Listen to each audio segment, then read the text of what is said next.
So friends, come back to my channel M K YouTube channel में। दोस्तों, आज मैं आपको वोल्टेज दिखाऊंगा कि ये जो अपना HDMI सेपरेटर होता है, इसके अंदर कितने वोल्टेज प्रेजेंट रहते हैं। सबसे पहले वोल्टेज चेक कर लेते हैं, वोल्टेज शो कर रहा है कि नहीं इसके अंदर। तो वोल्टेज आ रहे हैं इसमें कनेक्टर में 5 वोल्ट, माइनस उल्टा होकर जाने दीजिए। एक तो बनते हैं इसके अंदर ये रेगुलेटर के पास 3.34, तो यहाँ पे लगी है एक, ये समझो IC लगी है जो वोल्टेज डाउन करके दे रही है 1.21, और कुछ ही नहीं इसके अंदर।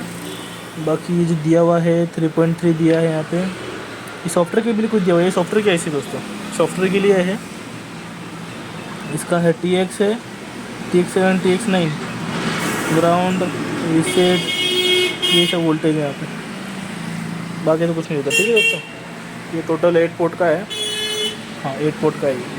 क्या हो गया था, ये IC उड़ गई थी, सेम था मेरे पास। इसको वोल्टेज कन्वर्ट करके लगा देंगे, चालू हो जाएगा।